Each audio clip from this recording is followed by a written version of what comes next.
If there's one thing that I would like to change in this world, it would be that girls are provided safe spaces to be able to pursue their passions for STEM. In order to do this, we need to understand that the ways girls get into STEM and join STEM are different from the ways get into STEM, or ways boys get into STEM and join STEM. While girls look at more of the creative and art aspects of it, boys like to look more into the scientific, detailed, and step-by-step aspects of it.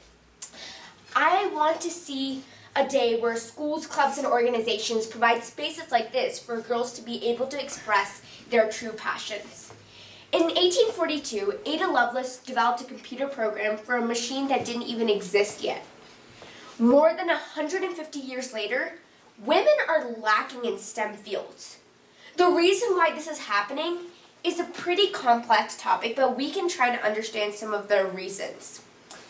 So while there are many reasons for this, I've narrowed it down to 5 main ones. First, isolation. Imagine being the only girl or woman in the room. This has happened to me many times. Secondly, the lack of motivation. Girls need motivation and encouragement to help them go and tackle their goals. Even if they make top in class, there's a lack of counseling for them to pursue further graduate studies.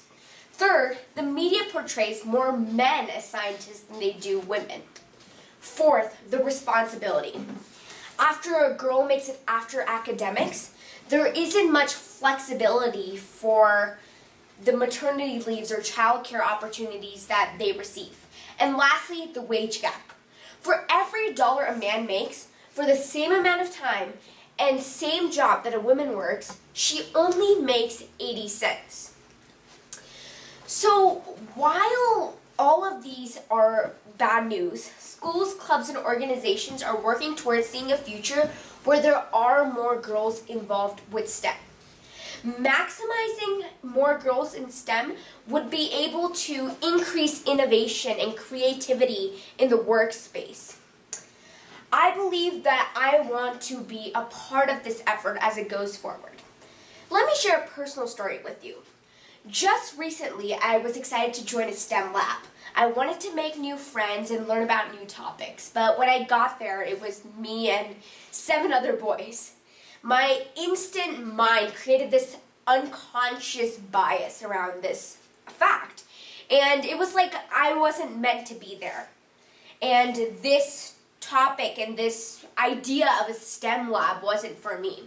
But by the end of that lesson, I ended up loving it so much that it didn't matter to me who I was around. It just mattered to me that I was doing what I love to do. Was I affected because I was surrounded by boys? Yes, at first, but definitely not at the end. Next, was I still having fun in everything that I was doing that day? Yes, of course I was, and that's the most important thing. A lot of these schools, clubs, and organizations are doing their part, but we also need to do our part. I'm doing my part by speaking in forums like these and being able to consult audience and spread awareness about this problem.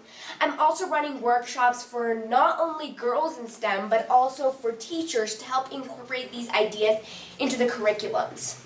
As I said earlier, I want to see a day where schools, clubs, and organizations can incorporate spaces like these for girls to be able to express their true passions. And in order to do that, we need to work together, and together we can make a difference. Thank you.